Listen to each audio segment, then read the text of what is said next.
In 3, 2, 1. Hello, everybody. How are you all? We are full of fun, thanks. Dr. Joel Saylor and yours truly, Chuck Kramer, on Mondays, Wednesdays, and Fridays. It's called Pet Tips, and it's sponsored by Town and Country Veterinary Clinic in Stark.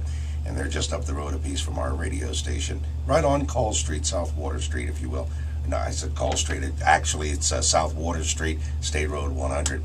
Thunderstorms and fireworks. Well, we've got them. It's the summer. You know you're going to get those thunderstorms in the afternoon. You know it's the holidays. So with 4th of July just around the corner, let's talk about some of the anxieties that might be hitting your pet. Hey, good morning. Yeah, no, this time of year with all the rain, we've noticed that there's tons of rain out there, and with the rain comes the thunderstorms. I actually own a thunderstorm anxious dog, and I can always tell because before the storm comes, because her face starts to wrinkle up like it's a crumpled piece of paper, worrying about it. And so this is a very real fear for a lot of dogs. Now, fortunately, my dog just annoys us. You know, she's got to get next to you and that kind of thing. But some dogs really are destructive or do destructive things to themselves with thunderstorm anxiety. And then add to that, too, it's, you know, we're coming into the time when everybody gets the fireworks for 4th of July. And the 4th of July is no different than a thunderstorm because you got all the fireworks going off, so you'll see the same kind of things. So depending on the level of anxiety that your dog experiences with the thunderstorm or loud noise, there's a couple ways to deal with it.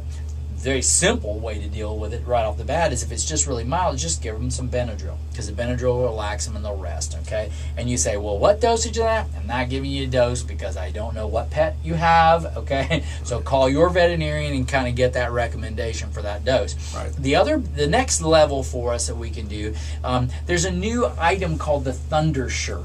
Out there. Thunder Shirt, yeah, and but you can accomplish the same thing. It's a snuggly garment that they put on, and it kind of gives them a little bit of a tight fit, but it makes them feel secure. It's kind of like swaddling a baby. And I used to say, oh, yeah, right. But we've got actually quite a few clients that have gotten these, and they have reported that, and you know what, whether it's helping or not, the owners believe it, and the dog seems to be doing better, so that's a win-win, okay? And so those are a viable option. So we've been asked about the Thunder Shirts, and I say, hey, you know, go ahead and give it a try. It's not going to hurt anything. Yeah. The next level that we've talked about with these is using DAP, called dog appeasing pheromone. And it's, again, we talked about the cat pheromone. Well, the DAP is for the dogs, and it does relax them, and it's a plug-in, kind of like the Glade plug-ins. And so, you know, basically that permeates the air and it relaxes them.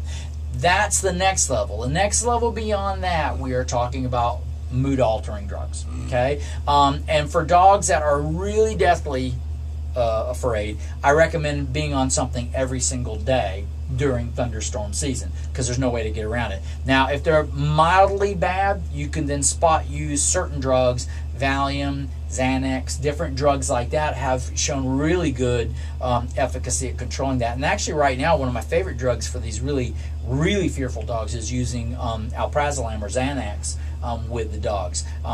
You also do need an exam, okay, to get Xanax. So for those of you who are thinking you're going to call and get Xanax at your veterinarian, that's not going to happen, okay? And again, it is a controlled substance, so there's a lot of restrictions involved with that. So they're going to want to be seen. They're going to need to be seen. You know, if you're going to go that route. But if you've got one of these dogs that is really destructive or even just mildly so, these are some things you can think about to help out with that. With regard to the doses now, when you get into the heavier duty drugs, is it weight dependent or a combination of things? It's a weight. There's a weight dependency. There's also, if you're on any concurrent meds, for instance, if I've got them on Elavil already as a ongoing regimen, I will adjust the dose with an alprazolam with that. So you know, basically it depends on the situation. Sure. Also the health status of the animal. Right. That's why you got to see them. You don't just blindly get that stuff. Exactly. We'll be back right after this.